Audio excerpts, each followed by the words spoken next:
El tema que nos correspondió exponer se llama Síndromes neuropsicológicos, conformado por Catherine Carmona, Catherine Loaiza, Fernando Llorente Duque y Lisette Arboleda. La afasia es una disfunción del lenguaje que puede involucrar una alteración de la comprensión o la expresión de palabras o equivalentes no verbales de palabras. Se debe a un problema en los centros del lenguaje de la corteza cerebral y los ganglios basales o en las vías de la sustancia blanca que los conectan. Su diagnóstico es clínico, muchas veces mediante las pruebas neuropsicológicas con imágenes del cerebro identifican la causa. El pronóstico depende de la causa, la extensión del daño y la edad del paciente. Las áreas corticales responsables de la función del lenguaje incluyen el lóbulo temporal posterior superior, que contiene el área de Wernicke, el lóbulo parietal inferior adyacente, la porción posterior inferior del lóbulo frontal, área de Broca, y las conexiones subcorticales entre esas regiones. La lesión de cualquier parte de esta región interfiere en los aspectos de la función del lenguaje. La afasia se divide en recepción y de expresión. La afasia de recepción, los pacientes no pueden comprender las palabras ni reconocer los símbolos auditivos, visuales ni táctiles. Es causada por un trastorno del giro temporal posterior superior del hemisferio dominante, es decir, el área de Wernicke. La afasia de expresión se altera la capacidad para producir palabras, pero la comprensión y la capacidad para conceptualizar están relativamente preservadas. En la fase de Wernicke, los pacientes pronuncian palabras normales con fluidez, muchas veces incluyendo fonemas sin sentido, pero no conocen su significado ni sus relaciones. La afasia de Broca, los pacientes pueden comprender y conceptualizar relativamente bien, pero su capacidad para formar palabras está alterada. Esto comprende el área de Broca. Para su diagnóstico es clave identificar las diferentes disociaciones, realizando tareas específicas y analizando los errores que se derivan de ellas.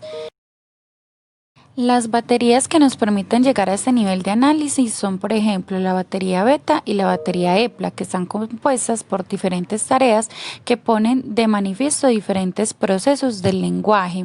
Allí se debe evaluar la palabra espontánea, la denominación, repetición, comprensión, lectura y escritura.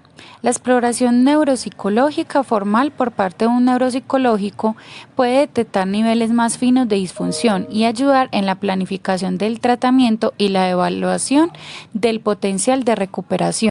También tenemos las pruebas formales para diagnosticar una afasia, como lo son el Boston Diagnostic Aphasia Examination, Western Aphasia en batería, Boston Naming Test, el Token Test y Action Naming Test.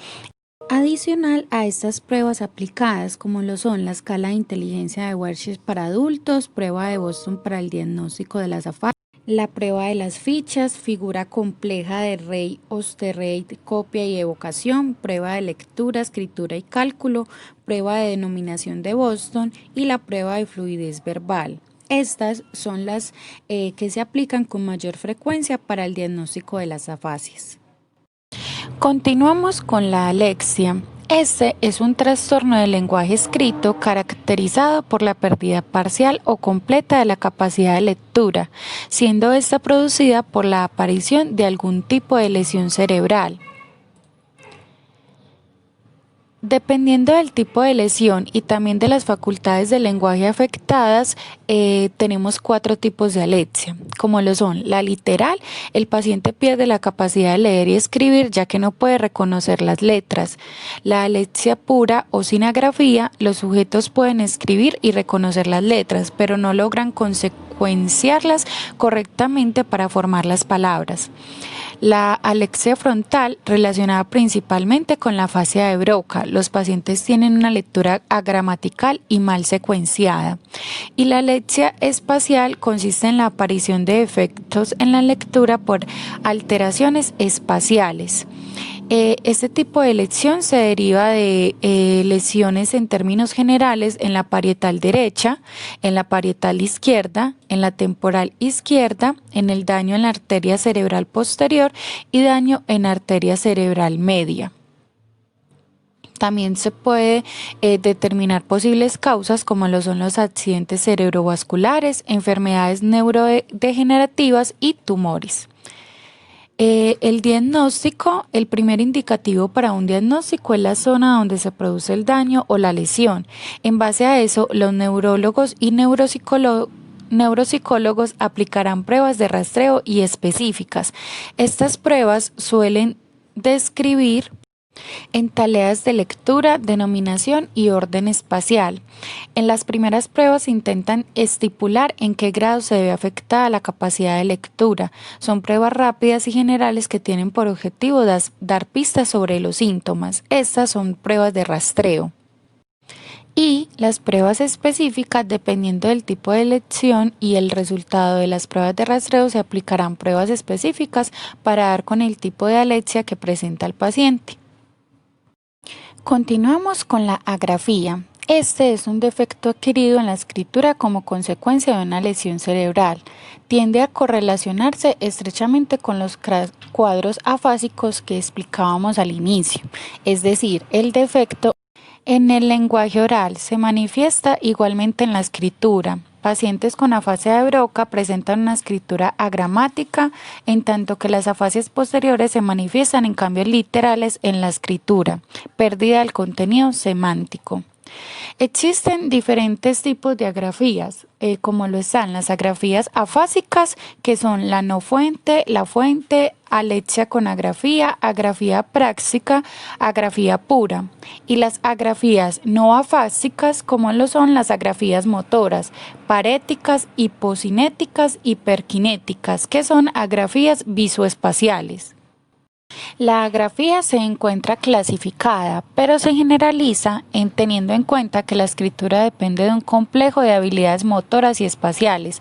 Los defectos motores alteran la escritura en cuanto que está en un acto motriz, y los defectos espaciales causan desarreglos en la organización espacial de la escritura.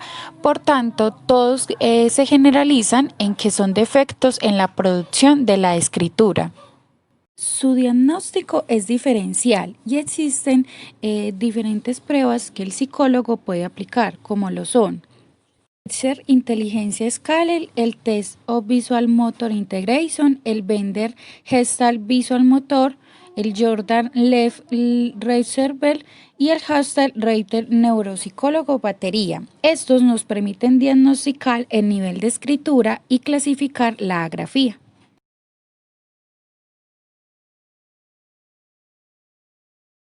Una persona con afasia podría decir caminar perro, queriendo decir sacaré a caminar el perro.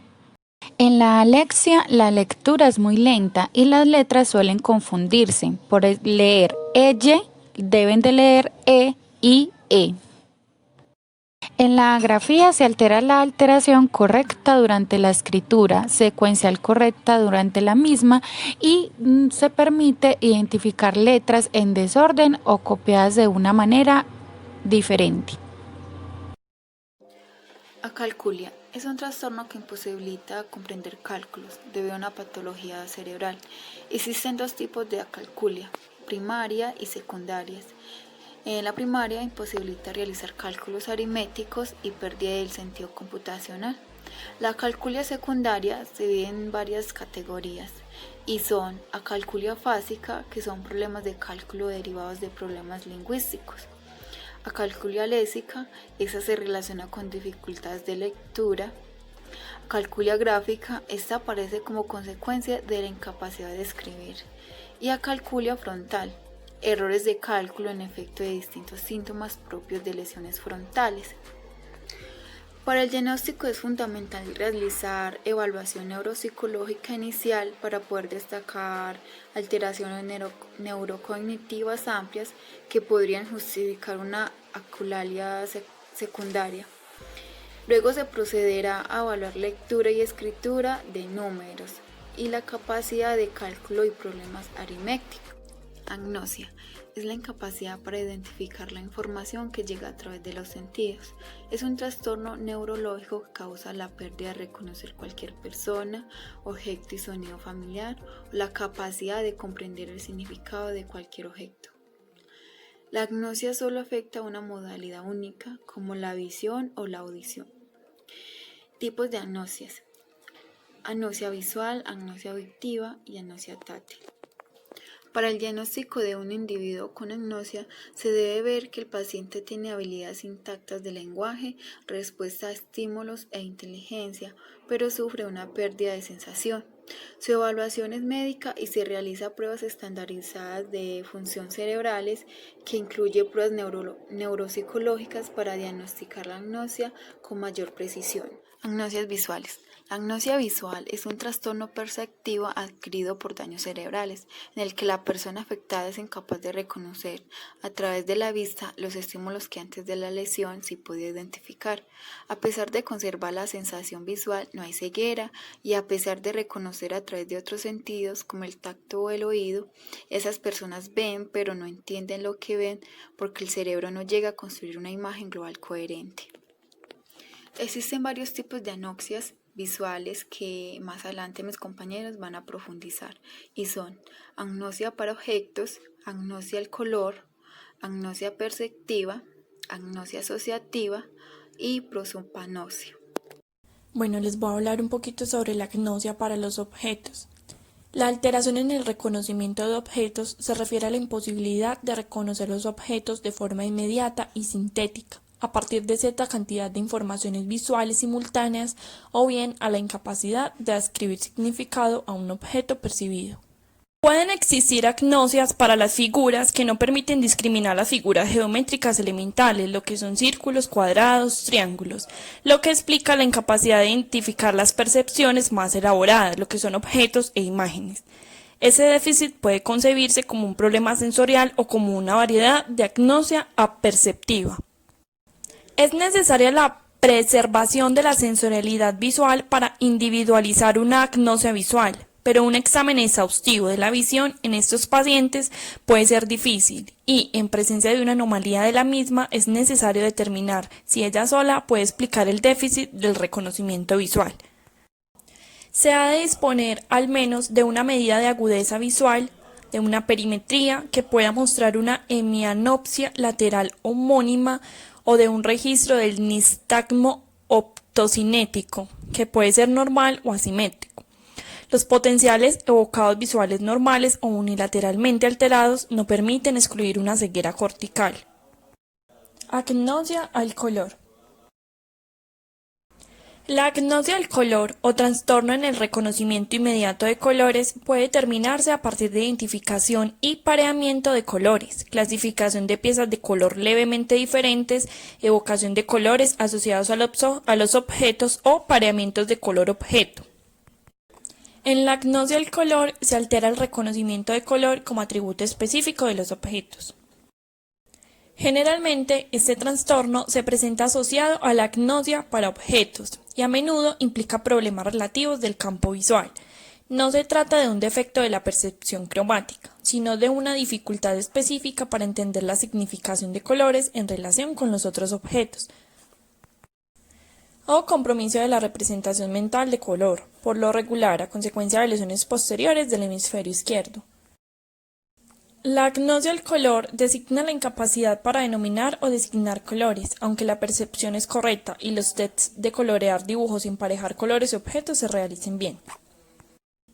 Podrían relacionarse con una desconexión entre las áreas visuales y los centros del lenguaje, pudiendo implicar al cuerpo calloso o a la transferencia intrahemisférica de las informaciones entre el lóbulo occipital izquierdo y las áreas del lenguaje.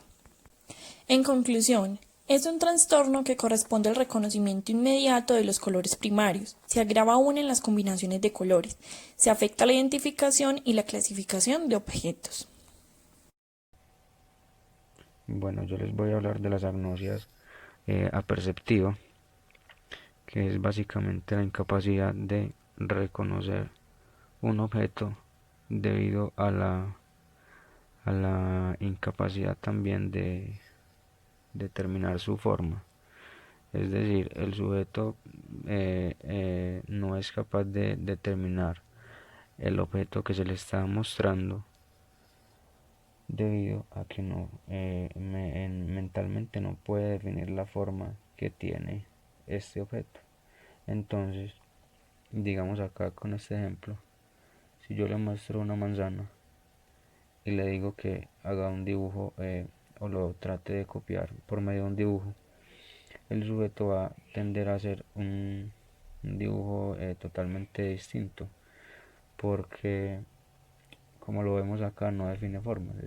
Esto no es para nada parecido a una manzana, esto no es nada parecido a un libro. Entonces recordemos que para determinar que una agnosia visual es una agnosia visual, eh, el sujeto tiene que eh, el sujeto tiene que conservar la capacidad intelectual y también su capacidad visual. No tiene que tener pues afectaciones visuales. Propiamente, si yo al paciente le muestro por ejemplo un manojo de llaves y por medio de la visión él no va a ser capaz de determinar que eso es un manojo de llaves, porque no puede definir las formas que caracterizan a las llaves. Pero si yo le pido a él que cierre los ojos y le hago sonar el llavero, ahí va a llevar la relación de que ese sonido es de las llaves. Entonces por ese medio se va a reconocer que son llaves, o por el tacto también se puede definir ese aspecto. En la agnosia asociativa, el caso es que el paciente puede definir las formas que caracterizan al objeto, es decir, te puede decir que describir perfectamente este cerdo en todas sus formas, pero no te puede decir que es un cerdo, porque lo que tiene afectado es la capacidad de asociación de las formas con el objeto propio. Pero el sujeto conserva la capacidad de copiarlo así mediante un dibujo o representarlo, ya que él no tiene afectación en la delimitación de las formas. Entonces, si por ejemplo yo le muestro a un paciente una, digamos una rosa, ¿cierto? Yo le muestro una rosa y entonces él me va a empezar a escribir que esta rosa eh, es roja y mide aproximadamente 15 centímetros, tiene una especie de palo que sostiene esa cosa roja que está conformada eh, por algunos objetos que están como juntos.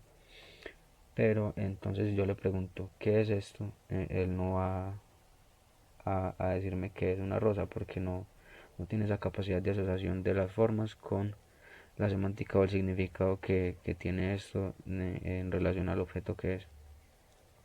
Pero yo, por ejemplo, le digo que la abuela, él ya la va a asociar. Ya va a decir, ah, esto es una rosa. Aquí también tiene que estar conservada la capacidad visual y la capacidad intelectual.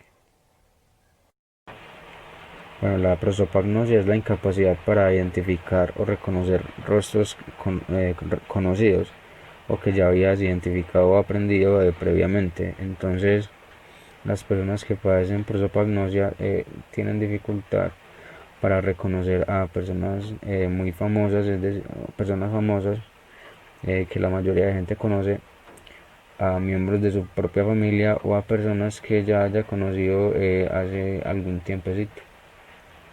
Entonces, ¿qué pasa? Estas personas deben muchas veces recurrir a reconocer personas mediante aspectos como su voz, su tono de voz, su peinado, su estilo de vestir o algo así, porque la percepción visual de del rostro de la persona que están viendo no logran identificarla.